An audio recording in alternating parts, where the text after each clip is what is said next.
Hi, Graham Vincent, Violinmaker, musician, in the workshop again today, and I'm doing purfling, putting the purfling in. I thought it might be interesting to actually talk through this with you because up to this point I've generally done the purfling completely traditionally using purfling cutters, like these ones, but there was a sort of conversation going on the Facebook group that I'm in called Violinmaking, a discussion group. And there was conversation about the merits of using sort of Dremel sort of versus doing it by hand. And I thought, well, okay, let's give it a go. Let's do it with the Dremel. So in fact, I'll show you the setup that I actually used. Well, not all of it because I've taken it to bits actually, but this is my it's just a cheap router on a sort of an overhead frame in a sort of a aluminium housing with a part of an old lathe. So it's a sort of a turret slidey bed thing, which in this instance I use to raise and lower this.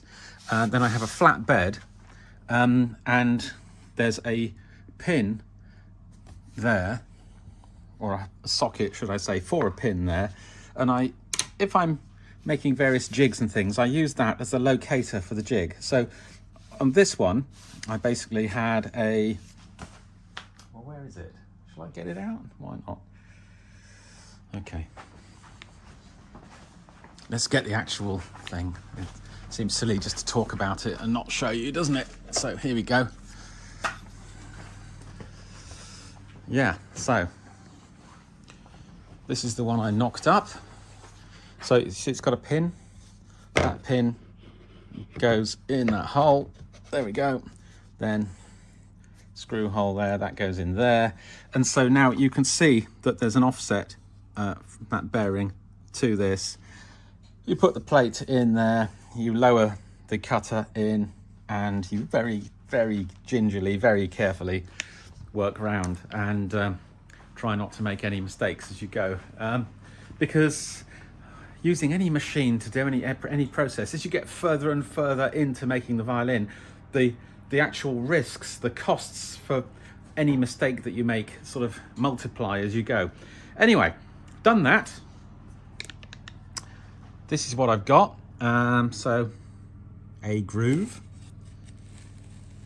and I'm now putting the purfling in, and I thought it might be amusing for you to see I'll talk through the process of how I do this. I do nowadays generally put the C bouts in first, and there's a reason for that. This little piece, this little triangle of spruce here is very vulnerable, and if you're mucking about getting this joint right with this unsupported, you often see people losing that little corner. What I tend to do is I put these in with the ends cut so that hits the far side, so to speak, the outside line of this one. I'll wait for this to go off, and then I'll get in there and actually sort of cut this channel through, and also cut that mitre joint nicely. What looks like the bee sting on the end, and this is true of even of Stradivarius violins in some cases, is merely a knife cut, because that appears as a black line anyway with varnish and what have you. So does that make sense? I put this one in first, and then I shape it. So I've just there we are. This one over here, I've marked it out. I've cut the first bit. This one over here, I've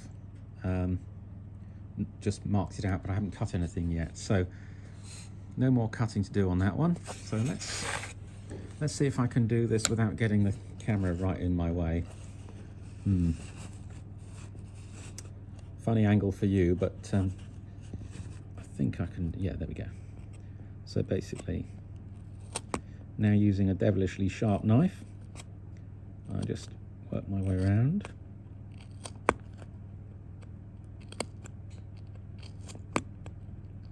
And as I say, take the cut right across the tram lines of the other side, so to speak.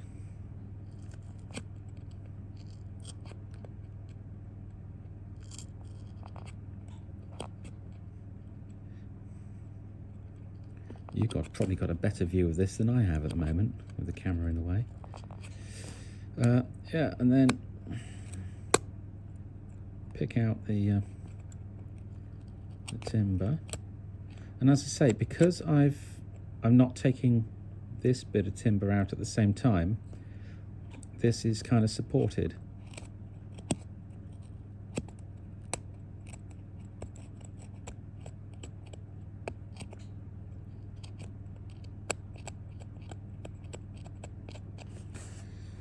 You know what, I might have to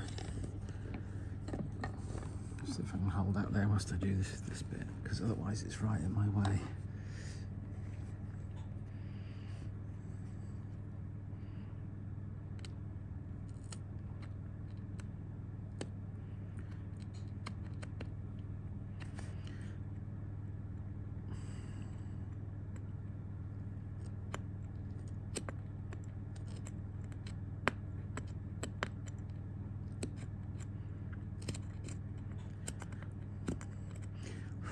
Once again, I'm not suggesting this is the best way to do it. This is just, I'm just showing you how I do it, really.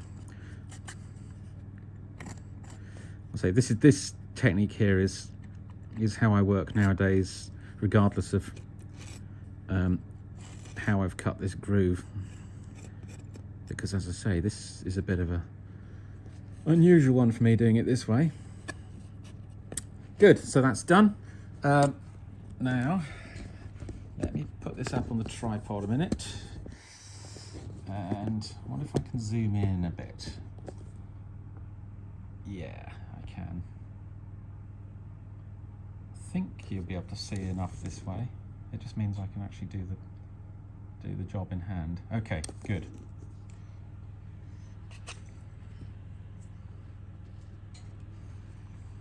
Bit of purfling. I'm just going to clean off some of this. Oh dear.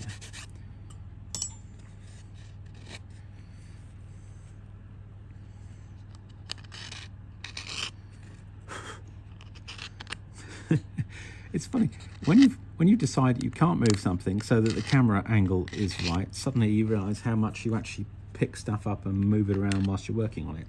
Then what I do with this purfling is I don't bend it on the bending iron nowadays. I just simply dip the end into the boiling water of the glue pot and then hold it. So I'll just pop into the glue pot.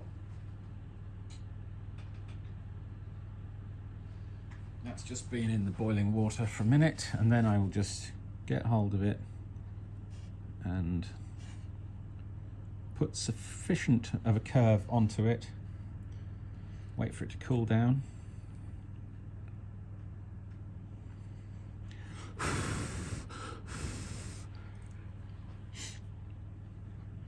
I hope you're probably all thinking I'm cheating, but this is just the way I do it. And present this up to here, decide what the angle of the cut is, mark it. Then I have a board over here that I generally use for cutting on, like that sort of way.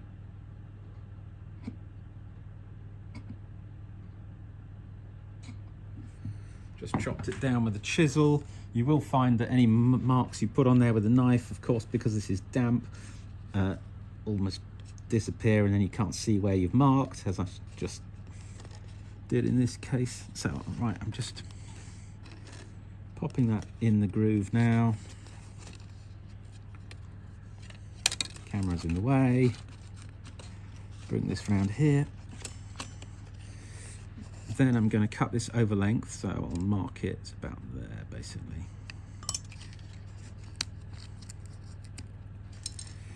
And I need to actually sort of then bend that bit. The bend is going to be sort of about 1/4 inch in and down that way a little bit. You see that this one's still got a bit of a bend on it. Back in a second.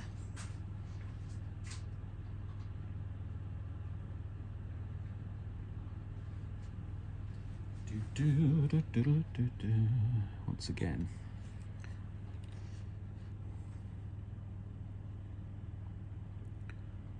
Gingerly putting a bend into it. You don't really need to do that bit because I mean it's got sufficient flex to get around there, no problem at all. The only bits on purfling that I bend nowadays are here, here, here and here. I used to get really carried away with bending all the curves. It's kind of completely pointless. Right. Start at that end, yeah. That's all good. I'll leave that over length.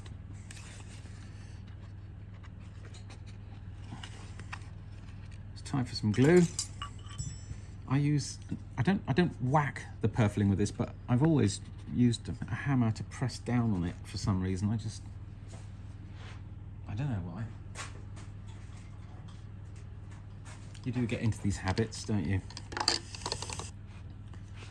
What I'm hoping is that I don't get steam all over the phone camera lens or condensation over it, and you won't be able to see what I'm up to anyway. So here we go, bit of glue. I won't fill up the whole trench with glue in the first instance because obviously it starts to gel immediately. Make sure that's pushed in.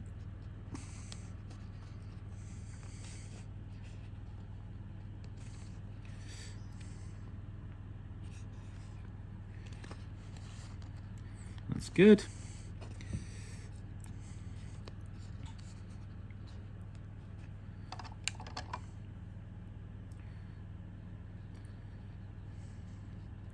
And glue right the way around to the end.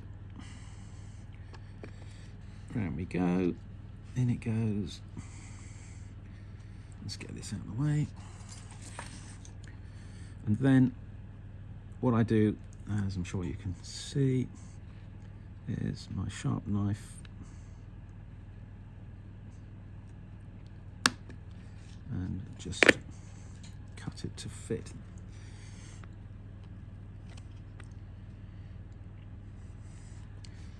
And we are in, yeah.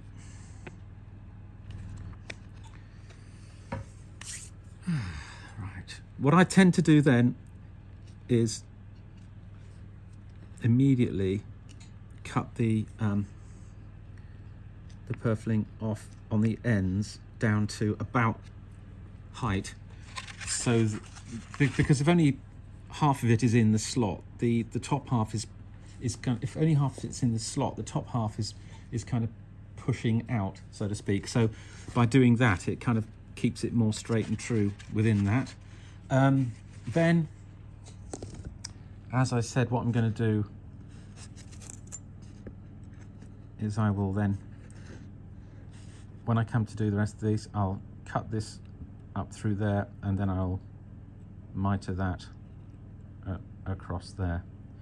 And it's, for me, I think it's a fairly fast way of getting a fairly accurate joint, because we all like to have really nice looking bee stings. So what did I think about cutting the groove by machine? It certainly was faster. I don't think it's as accurate in a weird kind of way. I prefer doing it by hand, but you know, obviously I'm a professional, as in I have to make money out of this, so sometimes I don't know. I haven't made up my mind really about whether I'm going to do it like this or not. But it's certainly it was an interesting thing to try. So let me just zoom back out. There we go. Yeah. So done both of these in about the last half an hour, 3/4 of an hour maybe. So then those will be put to one side. I'm working on another violin at the same time, another 2 violins, so I will get on and do those. And I probably won't do the rest of the purfling today. I'll finish off the other bits tomorrow. So there we go, just a really quick little video. Hope that was helpful. Just some thoughts as I muck around with the purfling. Okay, that's it. Cheers folks, look after yourself, bye.